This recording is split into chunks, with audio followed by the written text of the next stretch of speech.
चलिए शुरू करने जा रहे हैं अध्याय 3 एनसीईआरटी का है। याद रखिएगा अध्याय 3 पढ़ने जा रहे हैं जिसमें जलवायु, मृदा मतलब मिट्टी एवं प्राकृतिक जो है वनस्पति के बारे में पढ़ेंगे। ये आप देख सकते हैं अध्याय 3 है, आपका 2 हो चुका है। आप अगर नहीं देखें एनसीईआरटी बुक का तो देख लीजिएगा। और याद रखिएगा इसी तरह एनसीईआरटी को जब तक ख़त्म नहीं करेंगे हम जो है बिहार का जो बुक है वो ऑब्जेक्टिव में इसी तरह लाऊंगा, लेकिन इसके ख़त्म होने के बाद। तो याद रखिएगा आप टेंशन ना लेंगे, जैसे ही बिहार बीपीएससी टायर 4 का फॉर्म भराना शुरू हो जाएगा मैं वैसे ही आपको वो भी प्लेलिस्ट बनाकर छोड़ दूंगा, आप देख लीजिएगा। ठीक है, तो चलिए कंटिन्यू चलता रहेगा। टाइमिंग एक बता दिया जाएगा आपको जल्द कि किस टाइम में अपलोड होता है। एक टाइमिंग तो इसका बताया हुआ 7 बजे है ना, लेकिन कभी कभी टाइमिंग नहीं होने के कारण क्या होता है कि नहीं हो पा रहा है, लेकिन कभी ना कभी अपलोड हो जा रहा है तो हो जाएगा, टेंशन ना लेंगे। बस आप सपोर्ट और सब्सक्राइब कीजिए। पहला और दूसरा अगर नहीं देखें तो देख लीजिए, तभी तीसरा अध्याय देने में मजा आएगा। तो चलिए शुरू करते हैं। तो चलिए आप लोगों की डिमांड के अनुसार आ गया है मृदा, प्राकृतिक वनस्पति और जलवायु से संबंधित जितने भी प्रश्न हैं। 31 क्वेश्चन है जिसमें डिटेल के साथ चलेंगे तो 1 घंटे से पार हो सकता है। तो चलिए इंतजार खत्म, शुरुआत करते हैं। तो क्वेश्चन पहला देख रहे होंगे, मुंबई में पुणे की अपेक्षा अधिक वर्षा होती है क्यों होता है पता है? क्योंकि इसलिए होता है क्योंकि मुंबई जो है पवनाभिमुखी होता है। पवनाभिमुखी होने के कारण जो है याद रखिएगा पुणे की अपेक्षा अधिक वर्षा होती है मुंबई में। समझ गए? पुणे और नागपुर की बात होगा तो पवनाभिमुखी को हम टिक लगाएं, पवनाभिमुखी ढाल होते हैं। और जैसे मुंबई की बात होगा तो मुंबई क्षेत्र में जो है पवनाभिमुखी होता है। तो देखिए भिमुखी या पवनाभिमुखी, समझ गए? 2 होंगे, दोनों अलग अलग होंगे। अब चलिए कैसे डिटेल पे पढ़ लेते हैं। तो चलिए ये समझाने के तरीके से मैंने 2 बता दिए, ये दोनों पे ध्यान रखिएगा क्योंकि पढ़ेंगे तो जब कंफ्यूज ना हो। तो देखिए पुणे तथा नागपुर पश्चिम घाट के पूर्व भाग में है। पूर्व भाग में है तो उसे क्या कहेंगे? पवनाभिमुखी ढाल पर या पवनाभिमुखी ढाल पर स्थित होते हैं, जिसे हम वृष्ट छाया प्रदेश भी कहते हैं। ठीक है, तो पवनाभिमुखी ढाल पर जो है वृष्ट छाया प्रदेश स्थित है जिसमें पुणे और नागपुर आते हैं। आप समझ गए?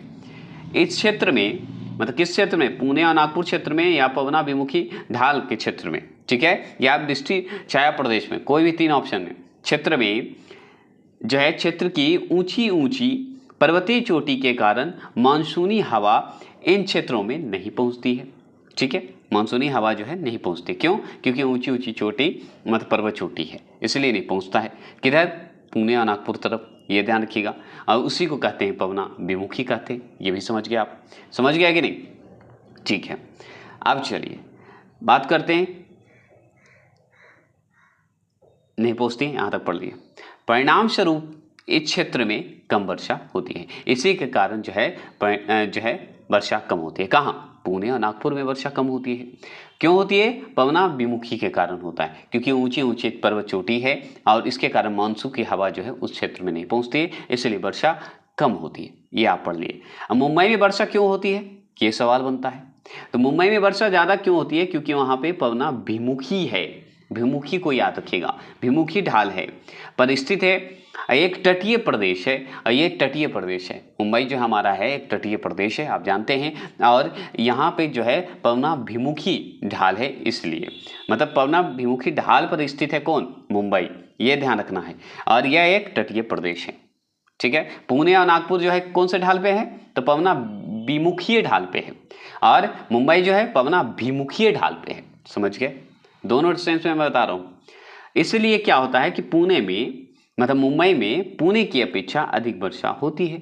मतलब मुंबई में पुणे की अपेक्षा अधिक वर्षा होती है।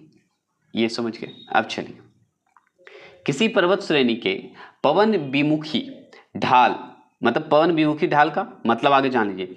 पवनी जिस ढाल के सहारे नीचे उतरती है उसे पवनाभिमुखी कहते हैं। आगे ये समझ लीजिए, उसके बाद बताते हैं।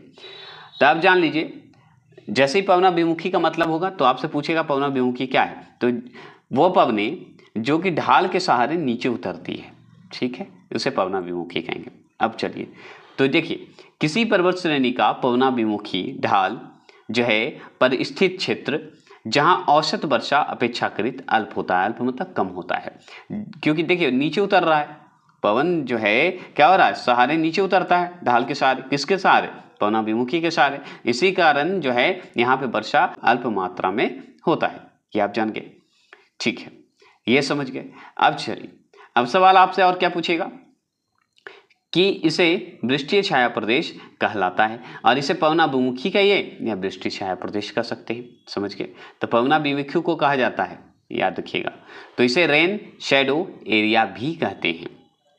अब देखिए पवनाभिमुखी के ढाल के बारे में पढ़ते हैं। तो पवनाभिमुखी जो ढाल है पर जो है आर्द्र हवाएं ऊपर उठती है और इन्हें संघनन से इस भाग में भारी वर्षा होती है। इसलिए हमारा जो है पवनाभिमुखी ढाल पे कौन है? मुंबई है। इसी कारण जो है हवा जो है ऊपर उठती है। ऊपर उठने के कारण क्या होता है कि इसे तटीय प्रदेश भी कहते हैं, और तटीय प्रदेश होने के कारण मुंबई में वर्षा होने की संभावना ज़्यादा होती है। समझ गए? क्योंकि पवन ऊपर की हो जाती है। और अगर आपसे पूछे नागपुर और जो पुणे है उसकी जो हवाएं हैं नीचे की तरफ उतरती है, इसीलिए उसे पवनाभिमुखी कहते हैं। विमुखी, याद रखिएगा। याद हुआ कि नहीं? मैं कोशिश किया हूँ, अगर याद हुआ है तो अच्छी बात है, नहीं हुआ है तो बताइएगा। मैंने कोशिश किया कि आपको याद हो जाए। एक दो वर्ड सुनिएगा, पक्का याद। देखिए दूसरा क्वेश्चन देखिए कि भारत की जलवायु पर निम्नलिखित में से किसका प्रभाव नहीं पड़ता है? तो किसका प्रभाव नहीं पड़ता है? तो option number B, Gulf Stream धारा का प्रभाव नहीं पड़ता है। कहाँ? भारत की जलवायु पर, याद रखिएगा। अब चलिए क्यों नहीं पड़ता है, कैसे पड़ता है, चलिए पढ़ते हैं।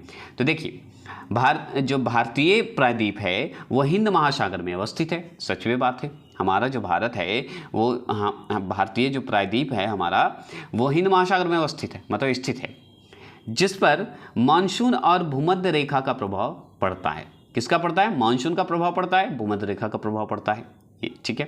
जबकि गल्फ स्ट्रीम जो है महासागरीय धारा का प्रभाव नहीं पड़ता है। इसीलिए हमारा जो है गल्फ स्ट्रीम का जो है महासागरीय धारा का प्रभाव हम पे नहीं पड़ता है। किस पे? भारतीय प्रायद्वीप पे। क्योंकि यह महासागरीय धारा उत्तरी अटलांटिक महासागर में, याद रखिएगा, अमेरिका महाद्वीप के दक्षिणी पूर्वी तट पर बहती है। तो आप सोचिए, अमेरिका के महाद्वीप में बहती है, अमेरिका को भी दक्षिणी पूर्वी तट में बहती है। अब बताइए कैसे पड़ेगा? नहीं ना पड़ेगा, क्योंकि हमारा हिंद महासागर में अवस्थित है भारत, है ना।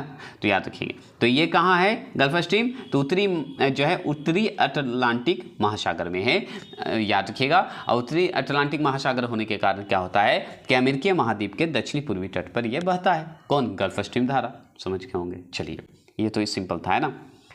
चलिए आगे सवाल है तीसरा प्रश्न। तीसरा प्रश्न को ध्यान से देखिएगा कि वर्ष में 50 सेमी से कम वर्षा वाला क्षेत्र बताइए कौन है? बता सकते हैं तो आप अच्छे से बताइएगा। ऑप्शन नंबर बी, कश्मीर में, लेह में। और सही बात है, कश्मीर के लेह में। अब तो देखिए ध्यान रखना होगा, कश्मीर के लेह में जो आप देख रहे हैं वो याद रखिएगा कि ये जो है सबसे कम वर्षा वाला क्षेत्र माना जाता है। आप अच्छे से, चलिए इसके बारे में हम जानकारी खुद किताब देगा, मैं क्यों दूँ, है ना, एनसीईआरटी देगा।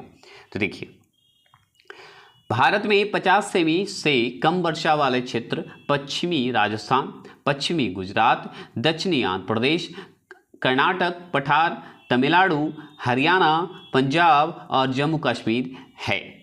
समझ गए?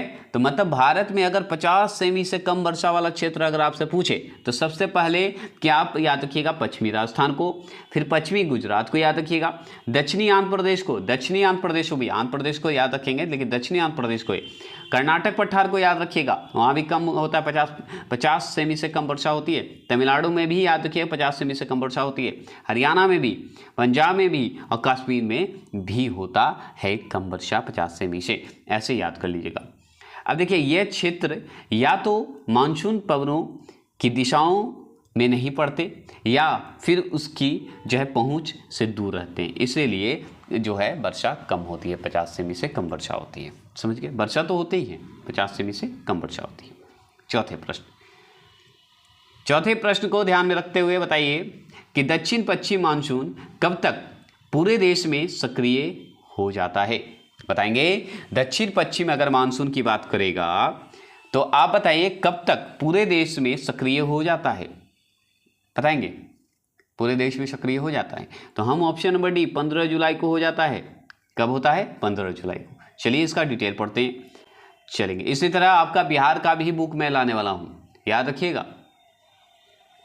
दक्षिण पश्चिम मानसून पवनें जो है 1 जून तक केरल तट पर तथा 10 जून से 15 जून तक मुंबई व कोलकाता पहुंच जाती है। इस प्रकार 15 जुलाई तक यह संपूर्ण भारतीय उपमहाद्वीप में सक्रिय हो जाती है। अब भारत में याद रखिएगा, भारत में मानसूनी पवनें सर्वप्रथम अंडमान निकोबार द्वीप समूह में 25 मई तक 25 मई को पहुंचती है, मतलब 25 मई को पहुंच जाती है। ये क्लियर है। अब देखिए इसमें आपको कुछ थोड़ा मोड़ा समझ में आ रहा होगा, थोड़ा सा दोबारा सुनिए तो याद हो जाएगा। कैसे? जैसे ही दक्षिण पश्चिम की बात करेंगे, दक्षिण पश्चिम मानसून पवनें की बात करेंगे, तो दक्षिण पश्चिम मानसून की बात करेंगे तो 1 जून तक केरल तट पर केरल तट पर आ जाएगा 1 जून तक, तथा 10 से 15 जून के बीच अगर पूछा जाए तो मुंबई और कोलकाता पहुंच जाती है। कौन? मानसून पहुंच जाती है, मानसून पवनें पहुंच जाती है। इस प्रकार अगर देखा जाए तो 15 जुलाई, मतलब इतना होने के बाद 15 जुलाई तक संपूर्ण भारतीय उपमहाद्वीप पर सक्रिय हो जाती है, मतलब आ जाती है, मतलब संपूर्ण भारत में आ जाती है 15 जुलाई तक, है ना, ये आप जान के। अब देखा जाए तो भारत में मानसूनी पवनें सर्वप्रथम कहाँ आती है, मतलब कहाँ पहुँचती है, तो याद रखिएगा अंडमान निकोबार द्वीप समूह में। वो भी कब? डेट पूछे तो 25 मई में पहुँचती है, याद हो गया होगा। क्लियर? कोई दिक्कत नहीं। सबसे सर्वप्रथम अगर मानसून की बात करें तो एंट्री कहाँ से लेगी? अंडमान निकोबार द्वीप समूह में। ठीक है, सभी पवनें सर्वप्रथम अंडमान निकोबार द्वीप समूह में 25 मई को पहुँचती है। 5वां प्रश्न है कि भारत में शरदकालीन वर्षा के क्षेत्र हैं। तो शरदकालीन वर्षा के क्षेत्र मतलब ठंडा वाला ना, है ना। तो अब बताइए, तो ऑप्शन नंबर बी पंजाब और तमिलनाडु। तो जैसे ही भारत में शरदकालीन की वर्षा के क्षेत्र होगा तो हम पंजाब और तमिलनाडु। अब इस पे चलिए डिटेल देखिए। इस क्वेश्चन को ध्यान से पढ़िएगा क्योंकि इस क्वेश्चन से बहुत सारा सवाल बनेगा इसी में से। देखिए कैसे। तो भारत में शीत ऋतु अर्थात अक्टूबर नवंबर में उत्तरी पूर्वी मानसून जो है से तमिलनाडु तट पर वर्षा होती है। अब देखिए इसमें से सवाल और क्या बना, अक्टूबर नवंबर में तो होगी, कहाँ होगी? उत्तरी पूर्वी मानसून में। और उत्तरी पूर्वी मानसून को क्या बोलते हैं? लौटते हुए मानसून। और लौटते हुए मानसून कहाँ सबसे वर्षा होगी? तो तमिलनाडु में। कितनी सेमी में होती है? तो 65 से 75 सेमी में होती है लौटते समय, है ना, ठंड का समय। अब जैसे लौटिएगा तो तमिलनाडु में देखिएगा वर्षा होने शुरू होगा अब आगे चल के। तो वर्षा होती है जो कि सागरीय तट जो है से आंतरिक भागों की ओर घट जाती है। तो किधर घट जाती है? तो आंतरिक भागों की ओर घट जाती है। तो जो सागरीय तट से आंतरिक भागों से घट जाती है, ये जरूर ध्यान रखिएगा। इसके अतिरिक्त उत्तर पश्चिम भारत जो कि पंजाब व हरियाणा में भी पश्चिमी विक्षोभ से वर्षा प्राप्त होती है। समझ गए? जैसे ही अगर आपसे पूछ दे कि मान लीजिए आंतरिक भागों की ओर से घट जाती है, इसके अतिरिक्त क्या होता है कि उत्तर पश्चिम भाग में पंजाब और हरियाणा है, उसमें क्या होता है कि पश्चिमी विक्षोभ से वर्षा प्राप्त हो जाती है, वर्षा मिल जाती है वहाँ भी। ठीक है, पश्चिमी विक्षोभ की उत्पत्ति मुख्यतः भूमध्य सागर एवं अटलांटिक महासागर में होती है, जहाँ से ये आर्द्रता ग्रहण करते हुए पश्चिम की ओर बढ़ते हैं। समझ गए? पश्चिम की ओर बढ़ जाता है। उत्तर भारत में पश्चिम विक्षोभ से होने वाली वर्षा गेहूं की कृषि के लिए अत्यधिक लाभकारी होता है, इसलिए हरियाणा में सबसे ज़्यादा, हरियाणा पंजाब में जो है गेहूं की खेती आपको मिलेगी, जिसमें पंजाब सबसे आगे रहता है। अब तो चावल भी उगाने लगा है, लेकिन सबसे ज़्यादा आपको गेहूं के लिए जाना जाता है। छठा प्रश्न ध्यान से पढ़ेंगे। निम्न भारतीय मिट्टियों में से कौन सा बेसाल्ट के अपक्षय के कारण निर्मित हुआ है? तो हम जानते हैं इसका ऑप्शन नंबर डी होगा। रेगुर मिट्टियां जो है उत्पन्न हुआ है, रेगुर मिट्टी का निर्माण हुआ है। अब चलते हैं, क्योंकि बेसाल्ट लावा से रेगुर ही बना है।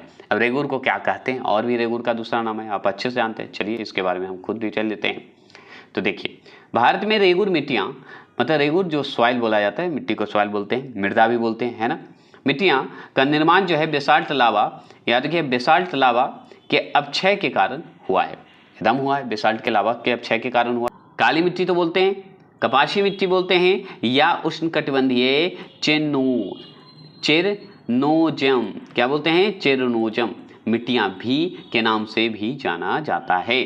मतलब काली मिट्टी, कपासी मिट्टी, रेगुर मिट्टी का नाम है ये सब, ठीक है। काली मिट्टी, कपासी मिट्टी, उष्णकटिबंधीय चेरनोजम मिट्टी बोला जाता है, इस नाम से हम लोग जानते हैं किसको? रेगुर मिट्टी को।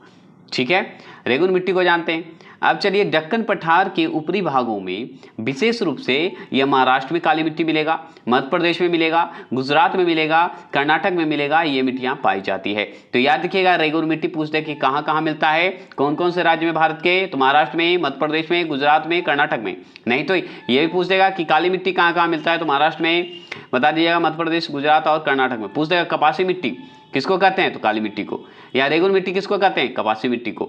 या रेगुन मिट्टी का दूसरा नाम क्या है, तो काली मिट्टी। काली मिट्टी का दूसरा नाम क्या है, रेगुन मिट्टी। और अगर आपसे पूछे कि बेसाल्ट जो है, बेसाल्ट लावा से क्या बनता है, काली मिट्टी या रेगुन मिट्टी या कपासी मिट्टी, ये बोल सकते हैं। समझ गए? तो ऐसे क्वेश्चन बनेगा तो बना लीजिएगा नहीं। और अच्छा लग रहा है तो बताइएगा जरूर, क्योंकि आपके कमेंट से मुझे हौसला मिलता है, आप तारीफ करते हैं तो अच्छा लगता है। सातवां प्रश्न है कि भारत में निम्नलिखित में से किस प्रकार का वन सर्वाधिक बृहत क्षेत्र में पाया जाता है। अब सोचिए, वन की बात कर रहा है, तो भारत में निम्नलिखित में से किस प्रकार का वन जो है सर्वाधिक बृहत क्षेत्र में पाया जाता है, मतलब बहुत बड़े क्षेत्र में पाया जाता है। तो ऑप्शन नंबर सी, उष्णकटिबंधीय शुष्क पर्णपाती वन पाए जाते हैं, सबसे ज्यादा वन पाए जाते हैं बृहत क्षेत्र में, मतलब भारत में। याद रखिएगा, तो पूछेगा भारत में किस प्रकार का जो वन है आपको मिलेगा, तो हम बताएंगे उष्णकटिबंधीय शुष्क पर्णपाती वन। याद होंगे। चलिए इसके बारे में जानकारी लेते हैं। ये जो आंसर आप देखिए, उष्णकटिबंधीय शुष्क पर्णपाती वन जो है भारत में सर्वाधिक बृहत क्षेत्र में विस्तृत होता है। अब देखिए, पर्णपाती को पतझड़ बोलते हैं, ये जरूर ध्यान रखिएगा। और ये उष्णकटिबंधीय जो शुष्क है, ये जो है भारत में सर्वाधिक बृहत क्षेत्र में पाया जाता है।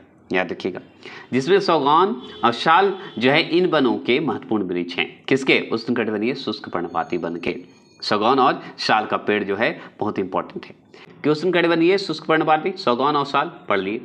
एक चीज और ध्यान रखिए, जैसे ही उष्णकटिबंधीय शुष्क पर्णपाती का पढ़े, इसमें देखिए उष्णकटिबंधीय आर्द्र पर्णपाती आ गया।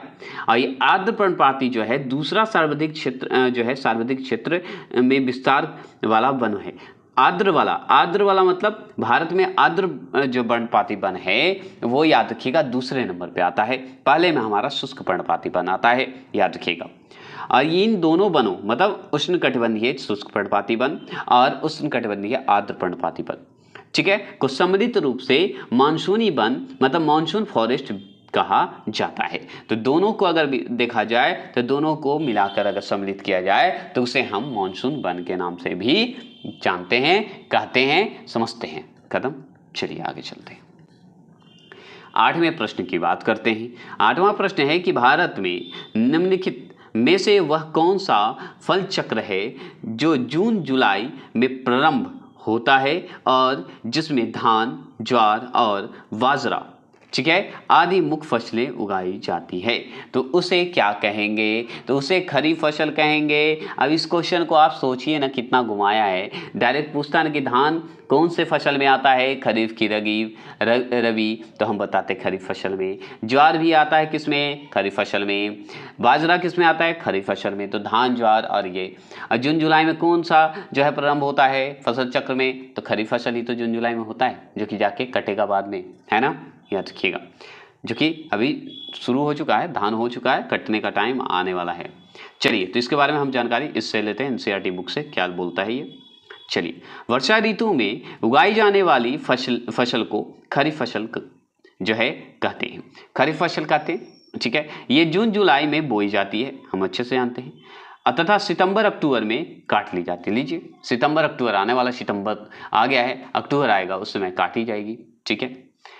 इसके अंतर्गत जो है खरीफ फसल के अंतर्गत, यही कहने का मतलब है, खरीफ फसल के अंतर्गत चावल, ज्वार, बाजरा, रागी, मक्का, जूट, मूंगफली, कपास, पटसन, तंबाकू, मूंग और उड़द दाल होता है, उड़द ऐसे बोलते हैं, और लोबिया आदि फसलें शामिल है। याद रखेंगे। तो आपसे और क्या पूछेगा, चलिए हम बात करते हैं। तो आपको अब याद कैसे करना है ये सोचिए, सिर्फ सुनिएगा, देखिएगा याद कैसे होगा।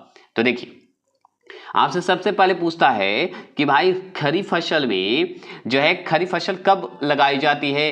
कब काटी जाती है, तो खरीफ फसल लगाने की बात करेगा तो जून जुलाई लगा देंगे। जून जुलाई में मतलब बोई जाना मतलब लगाए जाना। और काटने की बात करा जाएगा तो सितंबर अक्टूबर में खरीफ फसल काटी जाती है, समझ गए। तो जून जुलाई में बोएंगे और सितंबर अक्टूबर में काट लेंगे, किसको, खरीफ फसल को। अब खरीफ फसल की बात हो गई तो खरीफ फसल में कौन कौन सम्मिलित है, कौन कौन फसल उसका नाम बताइए। तो हम सबसे पहले तो अपने चावल को भूलेंगे नहीं, तो चावल को याद रखिएगा खरीफ फसल में आता है। ज्वार भी आपका खरीफ फसल में आएगा, बाजरा भी आपका खरीफ फसल में। तो याद रखिएगा चावल, ज्वार और बाजरा जो है हमारा खरीफ फसल है, भूलेंगे नहीं। क्योंकि जून जुलाई में क्या बोया जाता है, धान ही तो बोया जाता है, ज्वार बोया जाता है, बाजरा बोया जाता है। अक्टूबर सितंबर में काट क्यों लेते हैं, क्योंकि उसके बाद हमारा गेहूं का सीजन आएगा, याद रखेंगे। तो हम वो तो पढ़ेंगे ही, लेकिन याद रखिएगा रागी, रागी एक फसल होता है जो कि खरीफ फसल के तहत आता है, मतलब खरीफ फसल में आता है। खरीफ फसल में याद रखिएगा मक्का भी आता है, जूट भी आता है, मूंगफली भी आता है, कपास भी आता है, पटसन भी, तंबाकू और मूंग, उड़द और लोबिया आदि फसल सम्मिलित है। सबसे ज़्यादा पूछता है कि खरीफ फसल में कौन कौन से फसल जो है बोई जाती है, काटी जाती है, तो आपसे पूछेगा। तो जैसे ही खरीफ फसल में बोई जाने की बात होगी तो खरीफ फसल में कौन सम्मिलित होते हैं, कौन से फसल, तो चावल तो आपको याद हो गया, ज्वार याद हो गया, बाजरा याद हो गया, रागी याद हो गया, लेकिन मक्का को भूल जाते हैं बहुत लोग। तो याद रखिएगा मक्का भी हमारा खरीफ फसल में आता है, याद रखिएगा। मूंगफली भी हमारा खरीफ फसल में, जूट भी आपको मान लीजिए याद होगा खरीफ फसल में। देखिए कपास को हम लोग बहुत बार भूल जाते हैं, कपास भी खरीफ फसल में ही आएगा, कभी मत लगा दीजिएगा रबी फसल, खरीफ फसल में ही लगाएगा। खरीफ जैसे ही कपास आएगा तो पटसन भी तो वही है, तो पटसन भी खरीफ फसल में आएगा। और तंबाकू और मूंग की बात करें, उड़द की बात करें, लोबिया की बात करें, तो ये आपको दिमाग में रखना पड़ेगा क्योंकि ये भी आता है खरीफ फसल में। चलिएगा, बहुत लंबा चलेगा वीडियो, क्षमा चाहेंगे। चलिए आगे चलते हैं। 9वां प्रश्न देखिए, भारत की लेटराइट मिट्टियों के बारे में निम्नलिखित में से कौन से कथन सत्य हैं। तो लेटराइट मिट्टी को हम पढ़ने जा रहे हैं, तो इसमें से कौन से आपको आंसर बता रहे हैं। तो ऑप्शन नंबर सी जो लगाएंगे वो सही लगाएंगे। इन मिट्टियों में टेपियोका, क्या है, टेपियोका और काजू की अच्छी उपज होती है। किसमें, तो काजू की अच्छी उपज कहाँ होती है, लेटराइट मिट्टियों में। टेपिकोआ और काजू की अच्छी उपज कहाँ होगी, लेटराइट मिट्टी में। चलिए इसके बारे में एनसीईआरटी क्या बोलता है पढ़ लेते हैं, है ना। तो चलिए एनसीईआरटी के बारे में पढ़ते हैं जरा। तो लेटराइट मिट्टी लौह ऑक्साइड की उपस्थिति के कारण लाल रंग की होती है। सबसे बड़ा सवाल तो यही बन गया कि लाल रंग की मिट्टी कौन सी है, लेटराइट मिट्टी है। लेटराइट मिट्टी लाल रंग की क्यों दिखती है, तो लौह ऑक्साइड के कारण दिखती है, याद हो गया, अब भूलिएगा नहीं। अब चलिए, अब जैसे लेटराइट मिट्टी मतलब यह मिट्टी जो है, याद रखिएगा लेटराइट मिट्टी मतलब लौह मतलब लोहा एवं एल्युमिनियम से समृद्ध होता है। तो लेटराइट मिट्टी में क्या होता है, लोहा और एल्युमिनियम का जो है मिला हुआ रहता है लेटराइट मिट्टी में, जबकि इसमें नाइट्रोजन, पोटाश, चूना और जैविक पदार्थों की कमी होती है। ठीक है, अब आपसे ये भी पूछेगा, क्या पूछेगा, चलिए इतना करते हैं उसके बाद आगे बढ़ते हैं यहाँ तक। ठीक है, तो आगे सुन लीजिए कैसे क्वेश्चन बनते हैं। लेटराइट मिट्टी में क्या उपस्थित होते हैं, लौह ऑक्साइड उपस्थित होते हैं। इसके कारण क्या होता है, लाल रंग होता है लेटराइट मिट्टी। लेटराइट मिट्टी कैसा दिखेगा, लाल रंग का दिखता है। अगर लेटराइट मिट्टी में क्या क्या होते हैं, लौह एल्युमिनियम जो है अधिक मात्रा में मिलते हैं, ये जान लीजिए। अब किसकी उपस्थिति नहीं होती है, किसकी कमी होती है लेटराइट मिट्टी में, तो नाइट्रोजन की कमी होती है, पोटाश की कमी होती है लेटराइट मिट्टी में, चूना की कमी होती है और जैविक पदार्थों की कमी आपको मिलेगा लेटराइट मिट्टी में। तो कमी बोलेगा तो नाइट्रोजन, पोटाशियम, चूना और जैविक पदार्थ बता दीजिएगा। ठीक है, इसकी कमी होगी। अब देखिए, लेटराइट मिट्टी काजू एवं जो है कसावा, ठीक है, काजू एवं कसावा आदि फसलों के उत्पादन के लिए अच्छी मानी जाती है। तो काजू के लिए लेटराइट मिट्टी बहुत अच्छा माना जाता है। अब काजू की बात हो रही है तो काजू तो कहाँ मिलता है सबसे ज़्यादा, तो अब उस राज्य को हम पढ़ना बहुत ज़रूरी हो गया, तभी तो पता चलेगा कि लेटराइट मिट्टी कहाँ कहाँ मिलता है। तो चलिए पढ़ते हैं। तो देखिए, काजू और कसावा का जो है फसल जो है सबसे ज़्यादा लेटराइट मिट्टी में मिलता है, ये आप पढ़ लिए। अब देखिए बात करते हैं कि अब यह मिट्टी जो है भारत के किस राज्य में मिलता है। तो सबसे पहले तो काजू तो केरल के मामले में आ गए है, तो केरल जो है याद रखिएगा लेटराइट मिट्टी मिलता है केरल में। कर्नाटक में भी आपको लेटराइट मिट्टी मिलेगा, तमिलनाडु में भी लेटराइट मिट्टी मिलेगा और आपको आंध्र प्रदेश में भी लेटराइट मिट्टी मिलेगा। उड़ीसा को क्यों भूलना, उड़ीसा में भी लेटराइट मिट्टी मिलेगा और मध्य प्रदेश में भी आपको लेटराइट मिट्टी मिलेगा और असम की पहाड़ी क्षेत्रों में और मेघालय में भी आपको लेटराइट मिट्टी मिलेगा। तो याद रखिएगा, कैसे याद करेंगे तो सुन लीजिए। लेटराइट मिट्टी मतलब लाल। आप जाइए, मान लीजिए चले जाइए केरल, केरल में जाइएगा तो आपको मिट्टी हमेशा लाल ही दिखेगा। तो लाल जहां दिखेगा वो समझिएगा लेटराइट मिट्टी है और केरल में है, क्योंकि केरल में सबसे ज्यादा काजू मिलता है। ठीक है। कर्नाटक की बात करें तो कर्नाटक में भी याद रखिएगा लेटराइट मिट्टी होता है। अगर तमिलनाडु जाइएगा तो तमिलनाडु में भी लाल मिट्टी मिलेगा, मतलब लेटराइट मिट्टी मिलेगा। आपको आंध्र प्रदेश जाइए तो आंध्र प्रदेश में भी आपको क्या मिलता है, लेटराइट मिट्टी मिलेगा, क्योंकि वहां का मिट्टी लाल होता है। उड़ीसा की बात करते हैं तो उड़ीसा में भी लेटराइट मिट्टी मिलते हैं, क्योंकि उड़ीसा में भी लेटराइट मिट्टी इसलिए मिलते हैं क्योंकि वहां के भी मिट्टी लाल मिलता है। जाइए घूमिए तो पता चलेगा।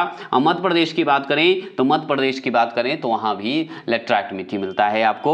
और असम की पहाड़ी क्षेत्रों और मेघालय, ये दोनों क्षेत्र में आपको लेटराइट मिट्टी मिलेगा। चलिए, तो ये खत्म हुआ, आगे चलते हैं। कैसा लग रहा है ये वीडियो जरूर बताइएगा। ये सेशन थोड़ा सा टाइम लगेगा लेकिन जरूर से जरूर सुनिएगा, क्योंकि इससे ज़्यादा नंबर कहीं नहीं देगा, क्योंकि इससे ज़्यादा क्वेश्चन आपको जो भी बनना है इसी से बनता है। कोई भी एग्जाम में आप देख लीजिए। लेकिन लोग क्या है कि अलग अलग किताब पढ़ लेते हैं। हम तो चाहते हैं कि एनसीईआरटी रट जाइए आप लोग। 10वां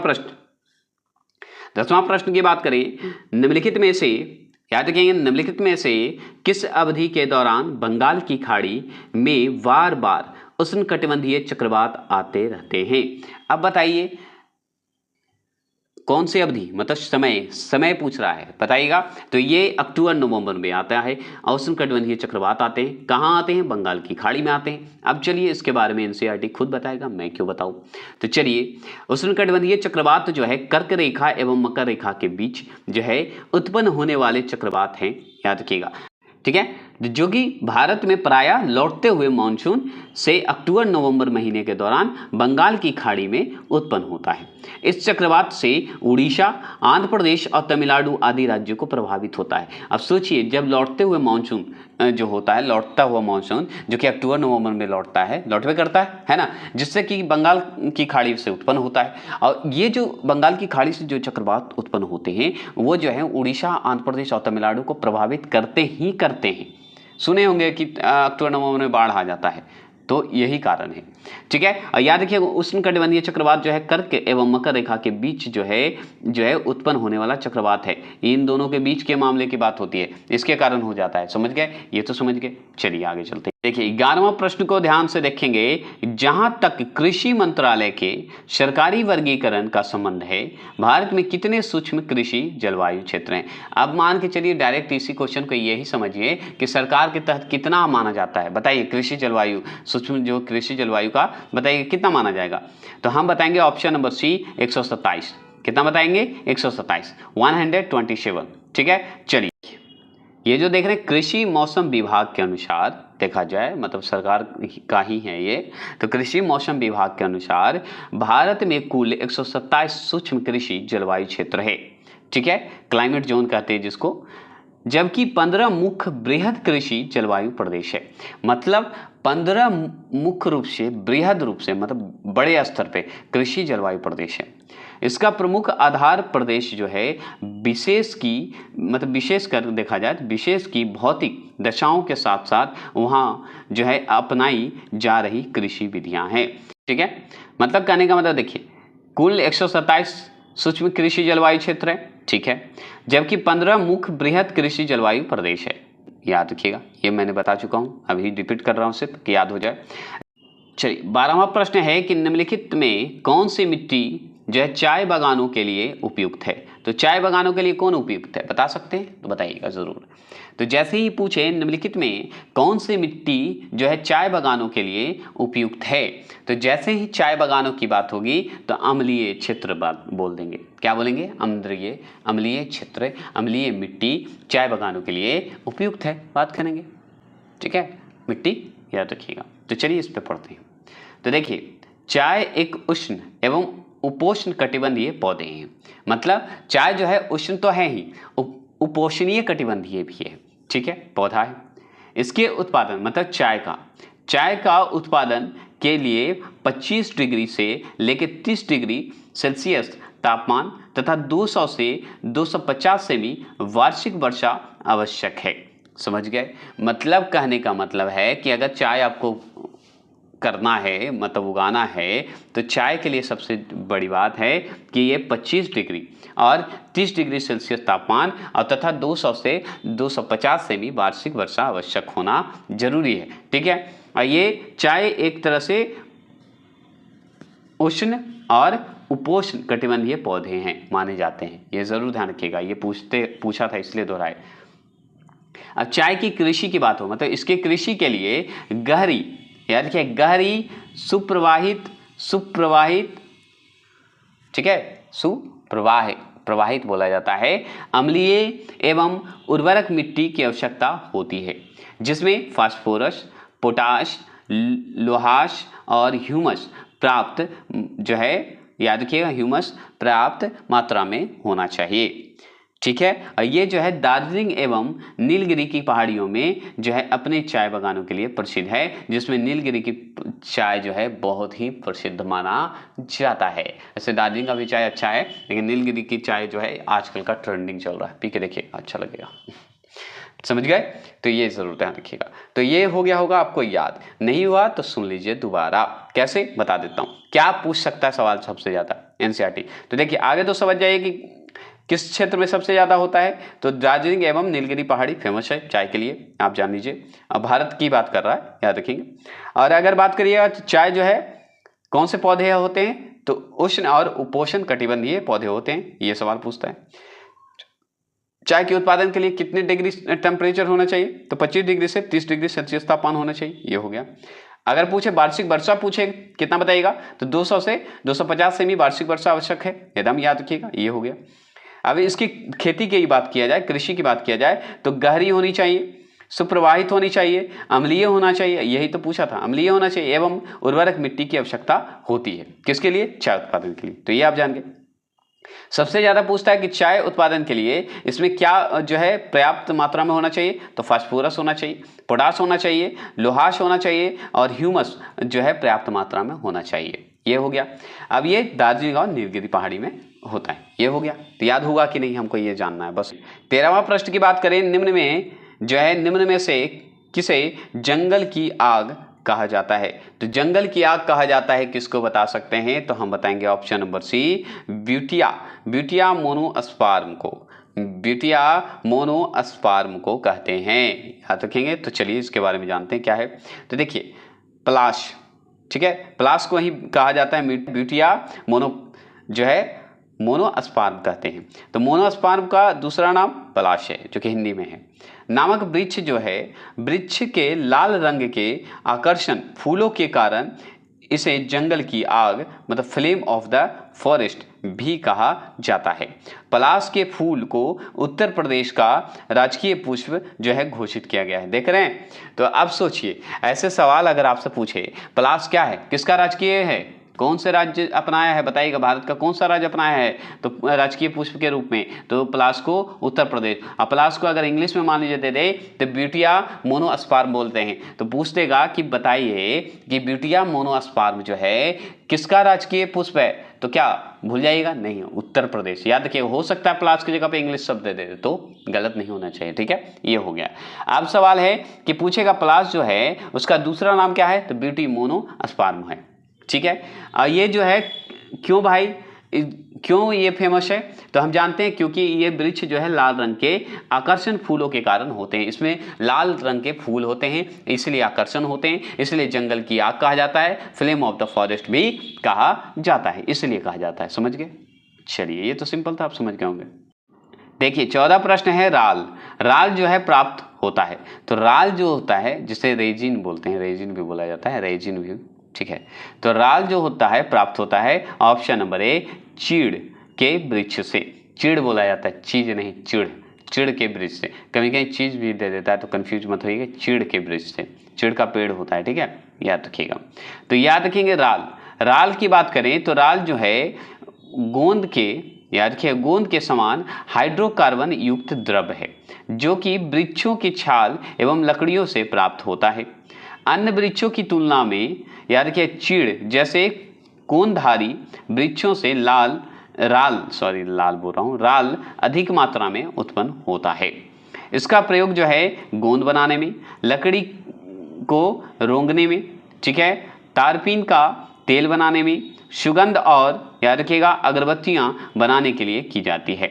समझ गए? तो अब सोचिए इसमें सवाल क्या बनेगा ये सुनिए, पढ़ के तो मैंने बता दिया। अब सुनिए, राल में जो है गोंद के समान होता है, राल जो है गोंद के समान होता है, ये सही है। क्यों होता है? तो हाइड्रोकार्बन युक्त द्रव होते हैं इसलिए, ठीक है। ये वृक्षों की छाल एवं लकड़ियों से प्राप्त होता है। तो राल कैसे प्राप्त होते हैं? वृक्षों की छाल से और लकड़ियों से। इसमें क्या होता है, कौन सा द्रव होता है? तो हाइड्रोकार्बन युक्त द्रव होता है, याद रखिएगा। ये जो राल है ये बताइएगा जो क्यों इंपॉर्टेंट है, कौन से पेड़ में सबसे ज्यादा है? तो चीड़ के पेड़ में सबसे प्राप्त होता है, चीड़ के पेड़ से सबसे ज्यादा प्राप्त होता है। क्यों होता है? क्योंकि ये कोनीधारी वृक्षों से राल अधिक मात्रा में उत्पन्न होता है, इसलिए चीड़ जो है आपको दिख रहा होगा, ठीक है। और दूसरी बात, अब राल से क्या होता है, अगर मान लीजिए इससे क्या होगा, गोंद प्राप्त होगा, लकड़ी का रोंगन जो है बनते हैं, तारपीन का तेल बनता है, सुगंध होता है, अगरबत्ती सुगंध बनता है, सुगंध जो आप घर में रखते हैं, अगरबत्ती, ये सब जो है राल से ही बनाए जाते हैं। क्लियर हो गए? चलिए 15वां प्रश्न है कि भारत का सबसे शुष्क भाग है। तो भारत का सबसे शुष्क भाग कौन है बता सकते हैं? तो हम बताएंगे option number A, Jaisalmer, Rajasthan. ये जो है शुष्क भाग है। सोच रहे हैं भारत का सबसे शुष्क अगर भाग पूछा जाए तो जैसलमेर बोला जाता है, राजस्थान को बोला जाता है। क्यों बोला जाता है? चलिए पढ़ लेते हैं।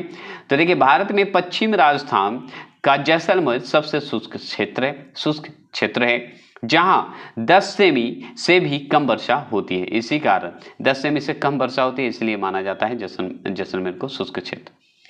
अरावली पर्वतमाला के पश्चिम में स्थित यह क्षेत्र वृक्ष छाया जो है प्रदेश बोला जाता है, वृक्ष छाया प्रदेश क्षेत्र में पड़ता है जहां मानसून पवनें नहीं पहुंचती है। तो जैसे ही वृक्ष छाया प्रदेश की बात होगी तो क्या बोलेंगे, पवन विमुख भी इसे बोला जाता है, जो कि यहाँ सबसे कम वर्षा होती है। क्लियर? जो कि हम पढ़ चुके हैं ऊपर, है ना, तो याद हुआ होगा। चलिएगा 16वां प्रश्न की बात करें तो तटीय क्षेत्रों के निकट, याद रखिएगा खाली जगह है, फिलिंग द ब्लैंक्स भरना है। तो तटीय क्षेत्रों के निकट के कारण रात के समय भूमि जो है पर तापमान कम होता है। क्यों होता है बताइएगा? भूमि पर जो है तापमान क्यों होता है? तटीय क्षेत्र की बात कर रहा है तो ये स्थल समीर के कारण होता है। क्या होता है? स्थल समीर के। अब चलिए स्थल समीर का मतलब क्या होता है, चलिए पढ़ते हैं। तो देखिए स्थल समीर को स्थलीय समीर भी कहते हैं। तो स्थलीय समीर रात में उत्पन्न होता है। रात में जल की अपेक्षा स्थल शीघ्र ठंडा हो जाता है, जल की अपेक्षा, याद रखेंगे।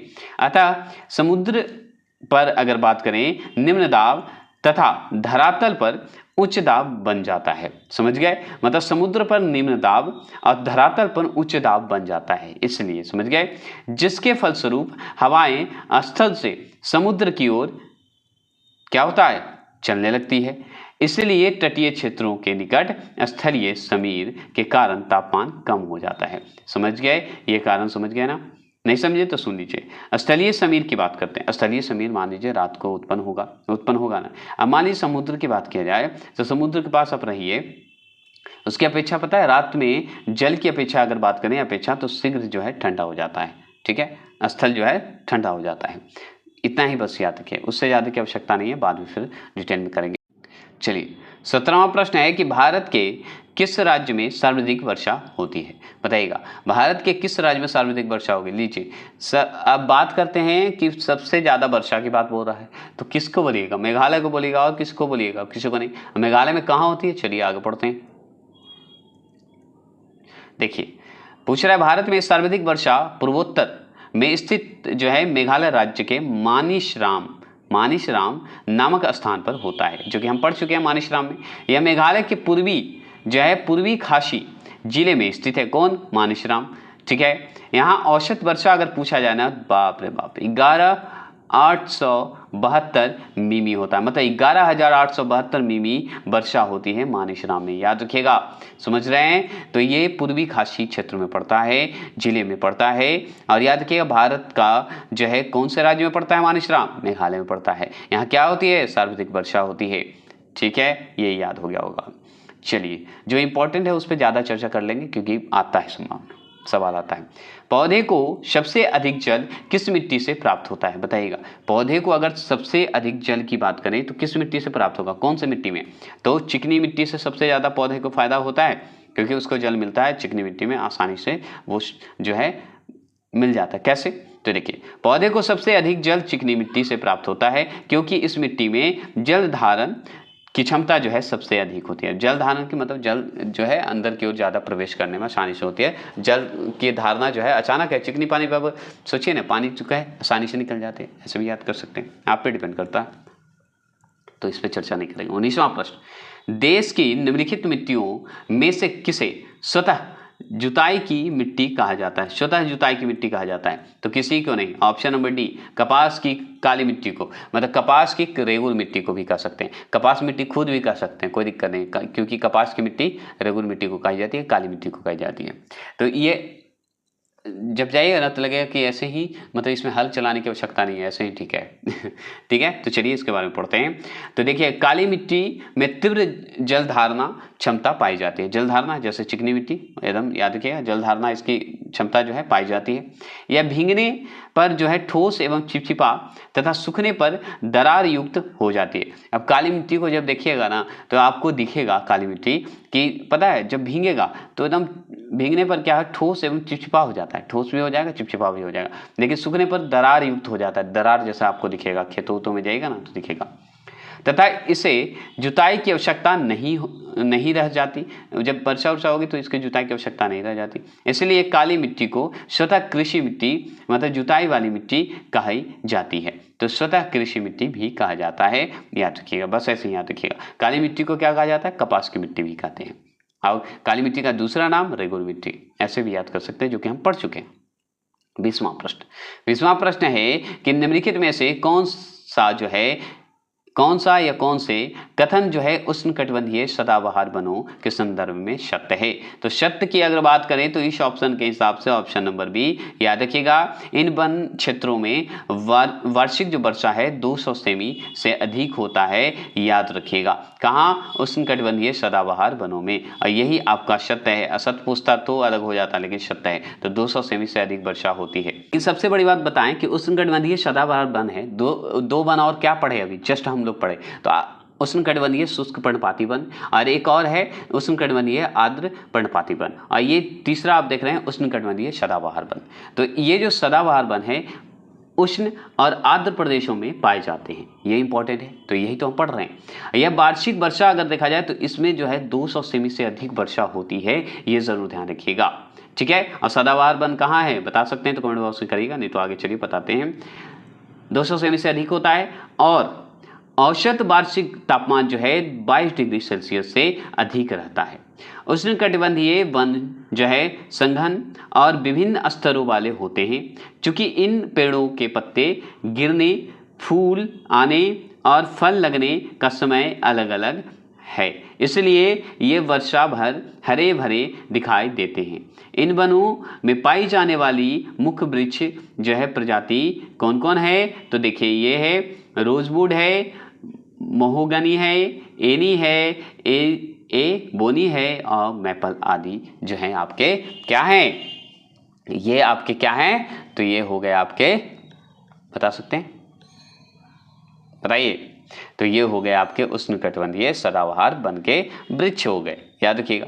तो आपसे क्या पूछेगा, चलिए इंपॉर्टेंट, उष्णकटिबंधीय सदाबहार में कितनी वर्षा अधिक होती है? तो वार्षिक वर्षा 200 सेमी से अधिक होती है, ये जान के। अगर आपसे पूछे कि इसका औसत वार्षिक तापमान कितना है तो 22 डिग्री सेल्सियस है, तापमान पूछेगा तो ठीक है। ये जो उष्णकटिबंधीय वन है वो संघन और विभिन्न स्तरों वाले होते हैं, याद रखिएगा। इसमें अगर पेड़ के पत्ते जो होते हैं, इसके जो उष्णकटिबंधीय सदाबहार के जो पेड़ होते हैं उसके पत्ते जो है गिरने, फूल आने और फसल लगने, मतलब फल लगने, फसल बोल दिया, फल लगने समय अलग अलग होता है। सोचिए फूल गिरने का अलग है, फल लगने का अलग है, और सोचिए मतलब पत्ते लगने का अलग है, सबका अलग अलग टाइम है, इसीलिए क्या होता है वो हमेशा हरा दिखता है। ठीक है, अगर पूछा जाए इसमें कौन सा वृक्ष का एक प्रजाति पूछ दे तो आप बताइएगा रोजवुड। रोजवुड ज़्यादा सबसे इंपॉर्टेंट है। महोगनी जो है वृक्ष जो है सबसे इंपॉर्टेंट है सदाबहार वन के लिए। एनी और एबोनी और मैपल ये जो है सबसे इंपॉर्टेंट है। क्लियर हो गए, चलिए आगे चलते हैं। देखिए 21 क्वेश्चन नंबर है कि इंटरट्रॉपिकल कन्वर्जेंस जोन जो होते हैं जिसे शॉर्ट फॉर्म में बोलते हैं ITCZ, निम्न वायु दाब पेटी स्थित है। बताइएगा ये जो IT जो देख रहे हैं, ITGZ जो देख रहे हैं जिसे निम्न में वायु दाब पेटी स्थित है, तो कौन से हैं? तो भूमध्य रेखा पर स्थित है। याद रखिएगा ये जो ITCG बोलते हैं, CZ बोलते हैं, वो जो है भूमध्य सागर पर है, जिसे इंटरट्रॉपिकल क्या बोलते हैं? कन्वर्जेंस जोन बोलते हैं। याद रखिएगा, चलिए आगे चलते हैं।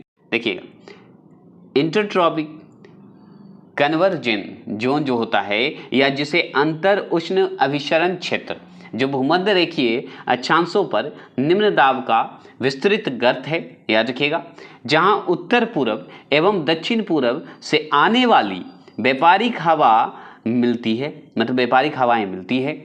यह अभिसरण क्षेत्र समानता भूमध्य रेखा के समानांतर स्थित है। समझ गए? जिसके शॉर्ट फॉर्म में क्या बोलते हैं? तो आई क्या था बताइएगा? ITCZ यही तो है, इसी को बोलते हैं। ठीक है, इसी को। तो ये जो आप देख रहे हैं यही तो भूमध्य रेखा के समानांतर स्थित है, लेकिन सूर्य के जो है उत्तरायण एवं दक्षिणायन की स्थिति में इस क्षेत्र का जो भी क्रमशः है उत्तर एवं दक्षिण की ओर अस्तनांतरण होता है, इसी कारण होता है। बस इतना ही जान लीजिए, इस पर ज़्यादा जानकारी की आवश्यकता नहीं है। 22वां प्रश्न की बात करते हैं। 22वां प्रश्न है निम्न में से कौन सा कथन सत्य है? तो कथन सत्य है मतलब चलिए आगे देख लेते हैं ऑप्शन। देखिए ये देख लीजिए, थोड़ा सा जूम कर देता हूँ ना, ज़्यादा नहीं। बताइएगा कौन सा कथन सत्य है? तो बी आप देख क्या होगा? तो बी होगा। बी इसका सही है। क्या है कि भारत के उत्तर पश्चिम क्षेत्र में शीतकालीन वर्षा लाने वाली आर्द्र वायु संहिताएं, ठीक है, पछुआ पवने के भाग हैं। किसके? पछुआ पवने के भाग हैं। तो यही तो सही है। अब चलिए इस पे हम जानकारी ज़्यादा लेते हैं इससे, क्योंकि उससे तो पता चलेगा नहीं। तो चलिए इससे तो देखिए बात करते हैं किसका? उपोष्ण कटिबंधीय उच्च वायु दाब पेटी जिसे 25 डिग्री से 35 डिग्री अक्षांश की बात करता है, से उपध्रुवीय निम्न वायु दाब पेटी जिसे 60 डिग्री से 70 डिग्री अक्षांश की ओर दिखता है की ओर एक निश्चित दिशा, याद रखिए एक निश्चित दिशा जिसे उत्तरी गोलार्ध में दक्षिणी पश्चिम से उत्तर पूर्व और दक्षिणी गोलार्ध के उत्तर पश्चिम से दक्षिण पूर्व में वर्षा भर चलने वाली पवन को पछुआ पवन कहते हैं। समझ गए? ये आप समझ गए होंगे। अब भारत के उत्तर पश्चिम क्षेत्र में शीतकालीन वर्षा पश्चिम विक्षोभ के कारण होती है, जिसके उत्पत्ति भूमध्य सागर क्षेत्र में होती है।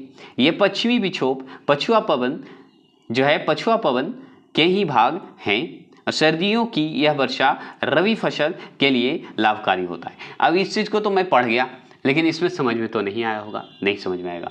क्यों नहीं आएगा? क्योंकि मैंने जैसे आप पढ़ते हैं वैसे मैं भी पढ़ गया, लेकिन इसमें तो समझाया नहीं। चलिए समझाते हैं। सवाल सबसे ज़्यादा क्या पूछता है?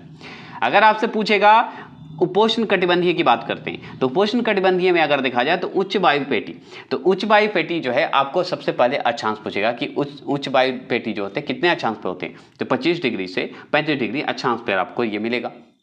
अब यहाँ से जो उच्च वायु पेटी से लेकर अगर बात करें उपध्रुवीय निम्न पेटी की बात करता है, तो उपध्रुवीय जो निम्न वायु पेटी है उसका अगर अक्षांश पूछे तो आप बताइएगा 60 डिग्री से लेकर 70 डिग्री अक्षांश पर स्थित है। तो याद रखिएगा, जैसे ही पूछे वायुदाब पेटी से लेके उपध्रुवीय निम्न वायुदाब पेटी की ओर एक निश्चित दिशा होनी चाहिए। क्या होनी चाहिए? एक निश्चित दिशा। अब निश्चित दिशा होनी चाहिए तो कहाँ कहाँ होनी चाहिए, डिटेल आपको इसमें दिया। तो एक निश्चित दिशा जैसे कि उत्तरी गोलार्ध में दक्षिण पश्चिम से उत्तर पूर्व और दक्षिणी गोलार्ध में उत्तर पश्चिम से दक्षिण पूर्व में वर्षा भर चलने वाली पवने को पछुआ पवन कहते हैं। आप समझ गए? तो आपसे ये भी पूछेगा कि पछुआ पवन क्या होता है।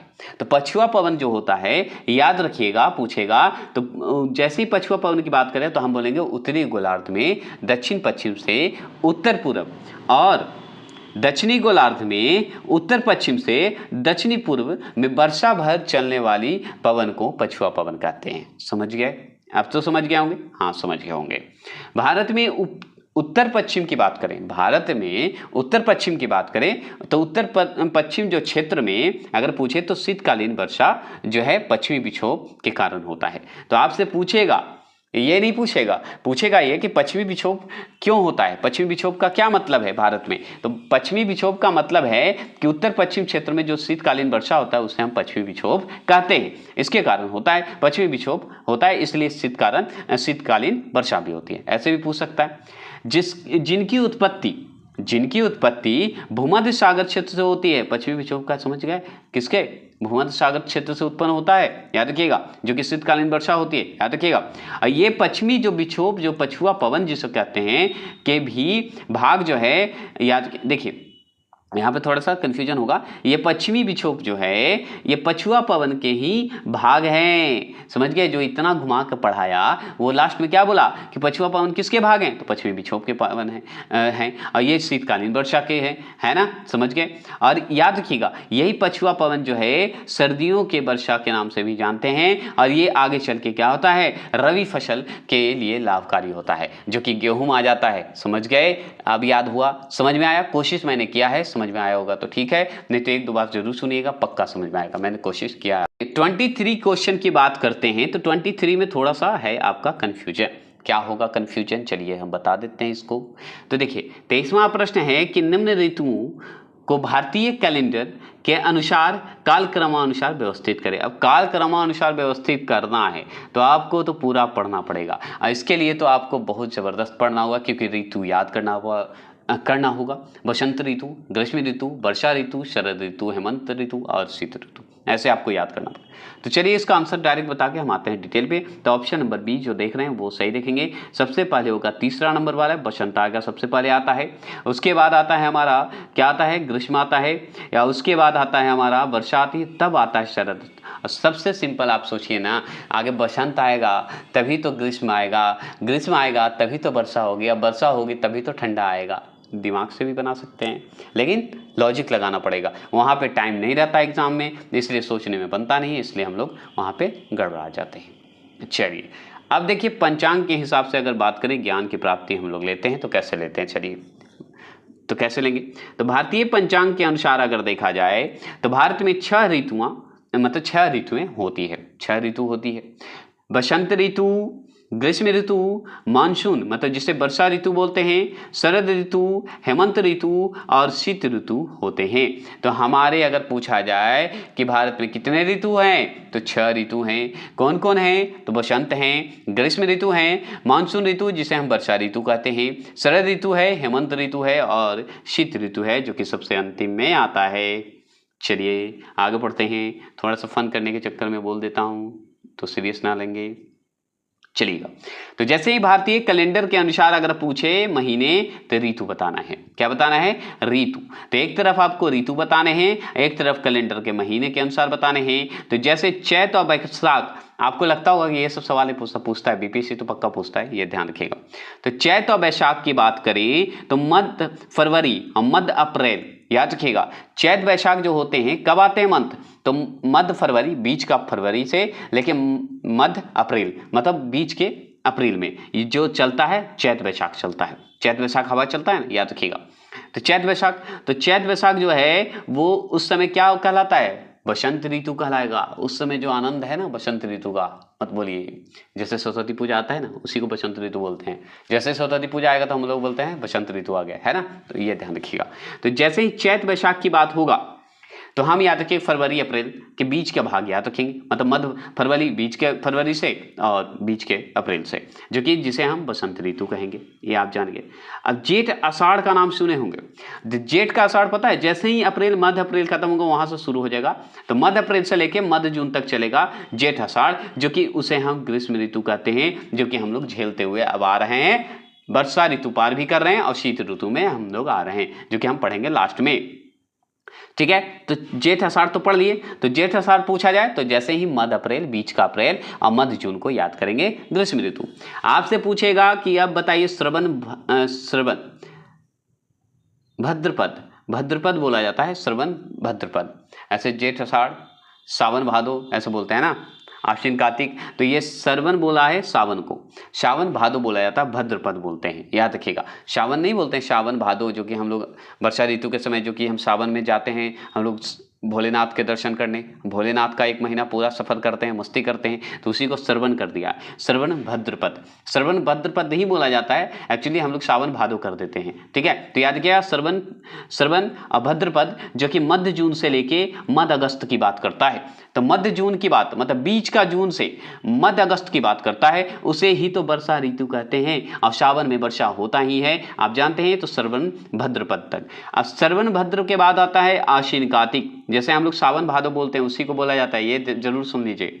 और उसके बाद आता है आश्विन कार्तिक बोलते हैं, तो आश्विन कार्तिक यहाँ पे लिखा हुआ है। ठीक है, ये ध्यान रखिएगा रियल में, लेकिन हम लोग अपने याद करने के चक्कर में बोल देते हैं आश्विन कार्तिक। ठीक है, तो आश्विन कार्तिक ये भी देखिए जैसे ही मध्य अगस्त की बात करेंगे तो ये मध्य अगस्त से लेकर सितंबर की बात करता है।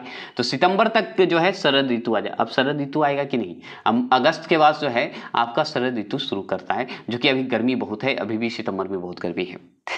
चलिए जो कर रहा हूँ, लेकिन याद रखिएगा मध्य अगस्त से सितंबर की बात करते हैं तो शरद ऋतु है, और उसी को आश्विन कार्तिक बोलते हैं। अब जैसे आश्विन कार्तिक आ गया तो मार्गशीर्ष पौष कहते हैं। ठीक है, मार्गशीर्ष पौष जो है अक्टूबर से मध्य दिसंबर तक चलता है, जिसे हेमंत ऋतु कहते हैं। तो हेमंत ऋतु चलेगा आपको क्या, अक्टूबर के मध्य दिसंबर तक चलेगा। तो अक्टूबर से पूरा अक्टूबर ले लीजिए और मध्य दिसंबर तक चलिएगा, जो अक्टूबर आ रहा है वो हेमंत ऋतु के नाम से जानते हैं। ठीक है, जिसे मार्गशीर्ष पौष कहते हैं। ठीक है, जिसे माघ फागुन जैसे होता है ना, माघ फागुन जो आप लास्ट में देख रहे हैं, तो मार्गशीर्ष पौष जो आता है वो बीच में आता है, अक्टूबर और मध्य दिसंबर के बीच आता है। उसके बाद आता है माघ फागुन, जिसे मध्य दिसंबर और मध्य फरवरी फिर लौट के आ जाता है, और उसे शीत ऋतु कहते हैं। अब यहाँ से फिर से शुरू हो जाएगा कि मध्य फरवरी से लेके क्या आता है, मध्य फरवरी से लेके क्या पढ़े आप, मध्य फरवरी से लेके अप्रैल को बसंत ऋतु फिर से चालू हो जाएगा। उसी तरह रिपीट होते रहते हैं। 6 ऋतु हैं, याद रखिएगा हमारे भारत का, ऐसे याद रखेंगे। चलिए ये याद हुआ, कोशिश मैंने किया है, याद हो गया होता है, अच्छी बात है। अब 24वां प्रश्न है चेरापूंजी स्थित है। तो जैसे ही चेरापूंजी की बात करें तो चेरापूंजी जो स्थित है हम बताएंगे मेघालय में। मेघालय में कहाँ पे, तो खासी पहाड़ी में स्थित है। तो खासी पहाड़ी कहाँ है, तो ऑप्शन नंबर सी यही तो सही है। अब चलिए डिटेल की बात करते हैं। तो चलिए यहाँ पे देखते हैं। तो चेरापूंजी जो है मेघालय राज्य में है। मेघालय राज्य के कौन से, खासी पहाड़ी पर स्थित है। इस पहाड़ी का बात करें, मतलब चेरापूंजी जो आप देख रहे हैं, चेरापूंजी जो है मेघालय राज्य में है, और मेघालय राज्य में जो है खासी पहाड़ी स्थित है। और इसी पहाड़ी पर मानिसराम भी स्थित है। कुछ पे, खासी पहाड़ी पर। तो देखिए बात करते हैं कि विश्व में सर्वाधिक वर्षा, जिसे लगभग जो है क्या बोलते हैं 1140 सेमी में होता है वर्षा, सोचिए। ठीक है, यही तो है। अब देखिए विश्व में बात कर रहा है, सर्वाधिक वर्षा की बात कर रहा है, वह स्थान है। ठीक है, कौन, मानिसराम का स्थान है, याद रखेंगे। मेघालय में स्थित, याद रखिएगा, गारो, खासी, जयंतिया पहाड़ी जो है, याद रखिएगा क्या है कि नुमा आकृति में फैला हुआ है। तो कौन, मेघालय में जो गारो और खासी और जयंतिया जो पहाड़ियाँ है, वो जो है मेघालय में जो है वो कैसा आकृति में है, पूछता है कि कैसा आकृति में बताया गया है। गारो खासी जयंतिया पहाड़ी को किस आकृति में, तो किपू नुमा आकृति में बताया गया है। ठीक है, किपू नुमा आकृति में बताया गया है। एवं याद रखिए, एवं समुद्र की ओर से खुली हुई है, मतलब समुद्र की ओर से खुला हुआ है, खुली हुई है, ठीक है। अतः बंगाल की खाड़ी से आने वाली आर्द्र पवनें इस पहाड़ी में जो है क्या होता है, फंस जाता है। अब उधर से जो समुद्र से जो पवनें आ रहा है, आर्द्र पवनें जो आती है, वो जाके पहाड़ी में क्या होता है, फंस जाता है, और पहाड़ियों के सहारे ऊपर उठता है, ठंडी होकर पर्वतीय वर्षा हो जाती है। अब सोचिए, अब जैसे ही पहाड़ से टकराएगा तो ऊपर की ओर जाएगा, नीचे तो मार्ग है ही नहीं उसके पास, तो ऊपर जाएगा, ऊपर जैसे ही जाएगा तो ठंडी की ओर जाएगा, और ठंडी की ओर जाएगा तो पर्वतीय वर्षा होना निश्चित है। और इसी को हम पढ़े थे कहाँ, जब सबसे ज़्यादा वर्षा होती है तो हम पढ़े थे उसको कौन सा ढाल कहा जाता है, बताइएगा ज़रूर, अभी जस्ट पढ़े इस वीडियो में। चलिए आगे चलते हैं। 25 क्वेश्चन नंबर, भारत में, याद रखिए, भारत में निम्न में से किस तटीय क्षेत्र में उत्तर पूर्वी मानसून से वर्षा होती है, बताएंगे। उत्तर पूर्वी मानसून से वर्षा होती है, बता सकते हैं। 25 क्वेश्चन नंबर की बात करते हैं तो ऑप्शन नंबर सी कोरमंडल तट बोलेंगे। क्या बोलेंगे, कोरमंडल तट। जैसे ही उत्तर पूर्वी मानसून की बात होगी, वर्षा की बात होगी, तो हम जान गए कि उधर जो है कोरमंडल तट ही होगा। तो याद रखिएगा कोरमंडल तट पे ही होती है, कोरमंडल तट से वर्षा होती है, याद रखिएगा। तो कौन सा तट है, कोरमंडल तट। चलेंगे आगे पढ़ लेंगे इसके बारे में। तो कोरमंडल तट जो है पूर्वी तमिलनाडु में स्थित है, आप जानते हैं, एक तटीय मैदान है, याद रखिएगा। कोरमंडल तट जो है पूर्वी तमिलनाडु में स्थित है, आप जानते हैं, स्थित क्या, एक तटीय मैदान है, याद रखिएगा, ये आप जानते हैं कोरमंडल तट। उत्तर पूर्वी मानसून पवनें बंगाल की खाड़ी से नमी ग्रहण करती है।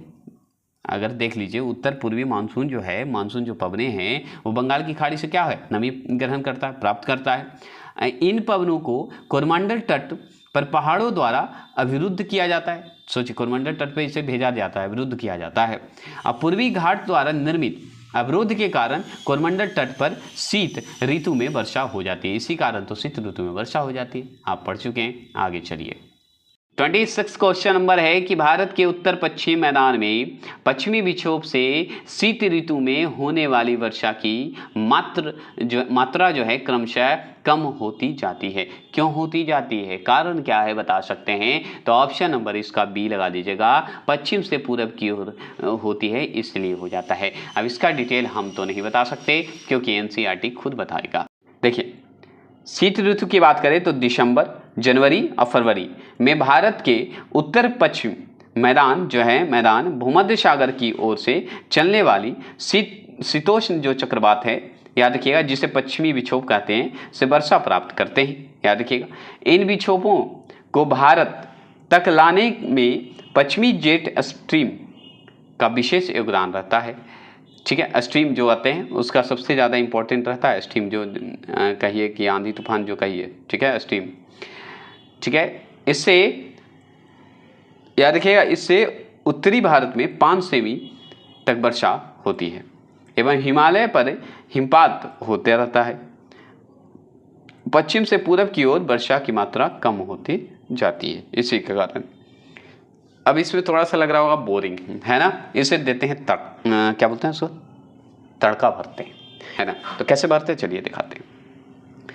तो देखिए, आगे सबसे बड़ी बात, शीत ऋतु कब कब है, मंथ याद रखिए, तो दिसंबर, जनवरी, फरवरी याद रखेंगे, याद हो गया। अब याद रखिए, जैसे ही शीत ऋतु की बात होगी तो हम भारत के उत्तर पश्चिम मैदान को याद रखेंगे, याद रखिएगा।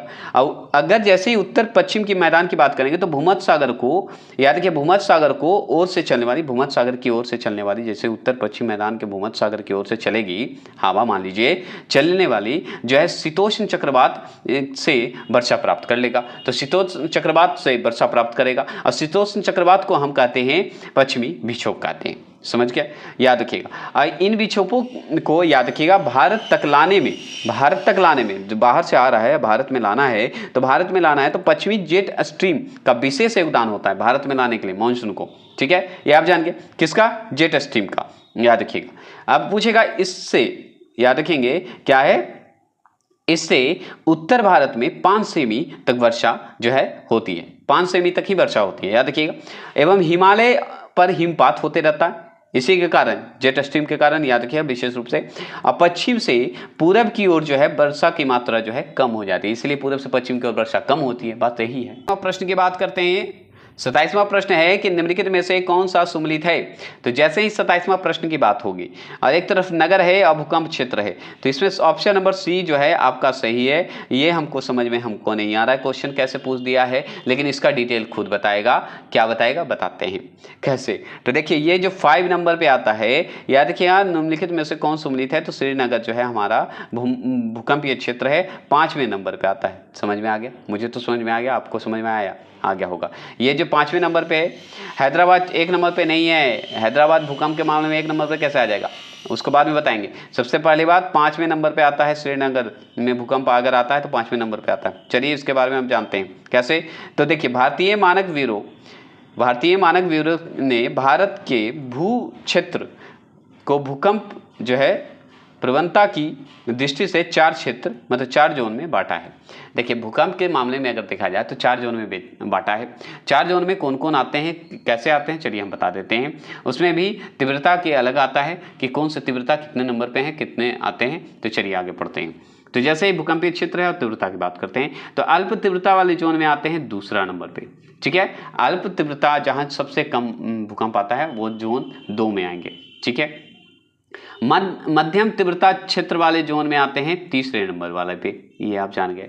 अगर गहन तीव्रता वाले क्षेत्र में पूछा जाए तो आते हैं गहन तीव्रता क्षेत्र वाले, मतलब भूकंप बहुत तेजी से गहन से आने वाले, तो जोन नंबर 4 में आएंगे। ठीक है, अगर मान ले अति प्रचंड रूप से तीव्रता क्षेत्र जोन 5 में आता है, जो कि श्रीनगर हमारे इसी जोन में आता है, ये जरूर ध्यान रखिएगा। ठीक है, आगे पढ़ेंगे। अति प्रचंड हो गया, चलिए अब इसमें पढ़ देते हैं।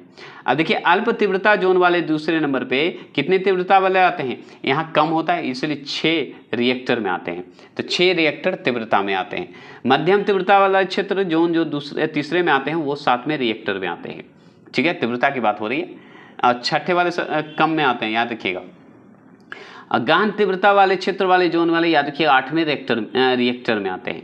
और चौथे जो हैं ये 9वें रिएक्टर में आते हैं, जो कि बहुत अधिक होते हैं। पूछता है तीव्रता पूछ दे तो 9वें रिएक्टर लगा के चलाइएगा। ठीक है, यही आप जान गए, जिसमें श्रीनगर आता है। तो श्रीनगर जो है भूकंपीय मंडल के बात करें तो 5वें में स्थित है। 28वां प्रश्न को ध्यान से देखिएगा। निम्नलिखित कथनों में से कौन सा सही नहीं है, तो कौन सा सही नहीं है, तो इस ऑप्शन के हिसाब से आप बता सकते हैं। तो हम बता देंगे कि ये ऑप्शन नंबर जो है आपका काली मिट्टी जो है आपका जो है हिमालय क्षेत्र में नहीं पाया जाता। काली मिट्टी हमारा महाराष्ट्र में पाया जाता है, जो कि हम चलिए यहाँ पर पढ़ते हैं। तो देखिए काली मिट्टी की बात करते हैं तो काली मृदा, मिट्टी को मृदा ही बोलते हैं, मुख्यतः जो है महाराष्ट्र क्षेत्र में पाते हैं, ये जान लीजिए मुख्य रूप से। उसके बाद दक्षिण पूर्वी गुजरात में, उत्तरी कर्नाटक में, उत्तरी आंध्र प्रदेश में, उत्तरी पश्चिमी तमिलनाडु में और दक्षिण पूर्वी राजस्थान में पाई जाती है। इस मिट्टी का निर्माण जो है लावा पदार्थ, कौन से लावा, साल्ट लावा से होता है कि नहीं, विखंडन से होता है। इसमें क्या है कि निर्माण होता है लावा पदार्थ से। कौन से लावा मैं पढ़ा चुका हूँ, इसलिए बताइएगा। ये इसका स्थानीय भाषा अगर बोला जाए काली मिट्टी का तो रेगुल मिट्टी के कहते हैं। ये सब जो पढ़ा चुका हूँ इसलिए आगे बढ़ते हैं। चलिएगा आगे चलेंगे। 29वां प्रश्न को ध्यान में रखते हुए बताइए कि 29वां क्वेश्चन है कि निम्नांकित में से मिट्टी का कौन सा वर्ग जो है भारत में सर्वाधिक क्षेत्र में फैलता है। तो कौन सा क्षेत्र में फैला हुआ है सबसे ज़्यादा, तो जरूर मिट्टी जो है हमारा भारत में सबसे ज़्यादा मिट्टी पाया जाता है, याद रखिएगा। अब चलिए इसके बारे में थोड़ी सी जानकारी ले लेते हैं और मस्ती से याद करते हैं। तो जैसे मिट्टी के प्रकार हैं उसके अंतर्गत शामिल किए गए क्षेत्र हैं, तो जिसमें जलोढ़ मिट्टी जो हमारा है सबसे ज़्यादा वर्ग किमी में फैला हुआ है, इसलिए भारत में सबसे नंबर 1 पे आता है, 7.7 लाख वर्ग किमी में आता है। देखिए काली मिट्टी की अगर बात करें, देखिए सबसे ज़्यादा तो जलोढ़ मिट्टी होता है। काली मिट्टी पढ़ते हैं तो काली मिट्टी को रेगुलर मिट्टी कहते हैं, जिसे 5 लाख वर्ग किमी में फैला हुआ। दूसरा है लाल एवं पीली मिट्टी जो है 5.18 लाख वर्ग किमी में है। लेटराइट मिट्टी को याद रखिएगा, लेटराइट मिट्टी पूछता है 1.226 लाख वर्ग किमी में क्षेत्र में फैला हुआ है। भारत की बात हो रही है, याद रखिएगा। पर्वतीय मिट्टी की अगर बात करें तो 2.85 लाख वर्ग किमी में है, भारत में सिर्फ फैला हुआ है, ये जरूर बताया जा रहा है। ठीक है, मरुस्थलीय मिट्टी की बात करें तो 1.42 लाख वर्ग किमी में है, ये जरूर ध्यान रखिएगा। नमकीन एवं क्षारीय मिट्टी की बात करें तो 1 लाख वर्ग किमी में फैला हुआ है। और पीट और जैविक मिट्टी की बात करें तो लगभग 1 लाख वर्ग किमी में। तो नमकीन हो, क्षारीय मिट्टी हो या पीट या जैविक मिट्टी हो, दोनों 1 लाख वर्ग किमी में है। लेकिन मरुस्थलीय मिट्टी याद रखिएगा, पूछे आपसे तो ये बताइएगा 1.42 लाख वर्ग किमी में है। और पर्वतीय मिट्टी पूछते तो 2.85 लाख, लेटराइट मिट्टी पूछे तो 1.26 लाख वर्ग किमी में फैला हुआ है। इसी तरह जलोढ़ मिट्टी जो है 7.7 लाख वर्ग किमी में है। सबसे इंपॉर्टेंट 30वां प्रश्न, मिट्टी के खारापन एवं क्षारीयता की समस्या का समाधान है, क्या है? तो ऑप्शन नंबर बी, खेतों में जिप्सम का उपयोग करिए तो आपका जो है ये समस्या दूर हो जाएगा। चलिए कैसे पढ़ लेते हैं, इसमें सिर्फ पढ़ लेंगे, ठीक है। मिट्टी के खारेपन और क्षारीयता को कम करने के लिए उसमें जिप्सम मतलब कैल्शियम सल्फेट, जिप्सम को कैल्शियम सल्फेट और पायराइट और डेंचा बोलते हैं, डेंचा की हरी खाद का उपयोग किया जाता है, ठीक है। अगर खारेपन और क्षारीयता को कम करना है खेत में, मिट्टी में, तो जिप्सम का इस्तेमाल कीजिए। जिप्सम को कैल्शियम सल्फेट के नाम से भी जानते हैं। पायराइट को डालिए और डेंचा बोलते हैं, ऐसे डेचा बोलते हैं, डेचा की हरी खाद का उपयोग किया जाता है। और साथ ही चूने की लीचिंग के लिए कम से कम 1 फीट तक खेत में जल भराव किया जाता है। सोचिए, वही मृदा की अम्लीयता को कम करने के लिए मृदा मिलाया जाता है। मृदा को कम करने के लिए मृदा ही मिलाइए, जैसे लोहा को काटता है उसी तरह मृदा को मिलाइए। उल्लेखनीय है कि अति अम्लीय और क्षारीय मृदा कृषि के लिए अनुप्रयुक्त होती है। याद रखिएगा, क्षारीय जो है अनुप्रयुक्त होती है, हाँ भाई कोई काम का नहीं होगा। समान फसल उगाने के लिए मिट्टी का जो है पीएच मान 6 से 7 जो होना चाहिए, मध्य होना चाहिए 6 से 7, याद रखिएगा। अब 31वां प्रश्न और अंतिम प्रश्न है कि भारत में किस राज्य का सर्वाधिक क्षेत्र घने पतझड़ वाले जंगल से घिरे हैं? तो वो होंगे option number C, Madhya Pradesh. तो याद रखिएगा, भारत में पूछेगा कौन सा राज्य है, तो मध्य प्रदेश राज्य है। सर्वाधिक क्षेत्र घने पतझड़ वन से या जंगल से घिरे हैं। चलिए इसके बारे में जानते हैं और समापन करते हैं। तो देखिए, भारत वन स्थिति रिपोर्ट 2021 के अनुसार बात हो रही है। उसके अनुसार देखिए, पतझड़ वन का सर्वाधिक अगर विस्तार पूछे तो मध्य प्रदेश में बता दीजिएगा, ठीक है, 2021 के हिसाब से। तत्पश्चात छत्तीसगढ़ राज्य में भी है, मतलब उसके बाद भी जो है आप याद रखिएगा छत्तीसगढ़ भी आता है। भारत का वन क्षेत्र वर्तमान में लगभग कितना है? तो 7,13,789 मतलब 7,13,789 वर्ग किमी में फैला हुआ है। याद रखेंगे, जो देश के भौगोलिक क्षेत्र के हिसाब से 21.71% है, मतलब 21.71% जो है हमारा विश्व के हिसाब से हमारा भारत में है। अगर भारतीय वन सर्वेक्षण द्वारा अगर पूछे प्रति 2 वर्ष बाद भारतीय वन जो स्थिति रिपोर्ट प्रकाशित होता है उसके अनुसार भी माना गया है। याद रखिएगा, भारत का सर्वेक्षण जो है द्वारा जो है प्रति 2 वर्ष में दिया जाता है। चलिए, तो आज के लिए इतना ही रखते हैं। जय हिंद, जय भारत। आप हैं तभी हम हैं, ये हमेशा याद रखेंगे। और जल्द ही आपका जो है नेक्स्ट टॉपिक अध्याय 4 आएगा और ज्योग्राफी को खत्म करके जल्द ही आपका पॉलिटिकल का चलेगा, उसके बाद ही हिस्ट्री का चलेगा, याद रखिएगा। और सबसे ज़्यादा सवाल ज्योग्राफी और पॉलिटिकल और हिस्ट्री से पूछता है, इसलिए ज़रूरी हो गया है। और दूसरी बात, जल्द ही आपका साइंस का तरंग का ऑनलाइन आने वाला है और जल्द ही आज खत्म हो जाएगा हिस्ट्री का मॉक टेस्ट जो कि 9वां प्रैक्टिस सेट है, उसके बाद बायोलॉजी का चलेगा लगातार। और एक बात और बता दूं कि जल्द ही आपका रेलवे का महामैराथन आने वाला है। बस वेट करें, वॉच करें और देखते रहे, और इसी तरह आप लाइक और सब्सक्राइब करते रहें और हौसला बढ़ाते रहें। Thank you, thank you, thank you. जय हिंद।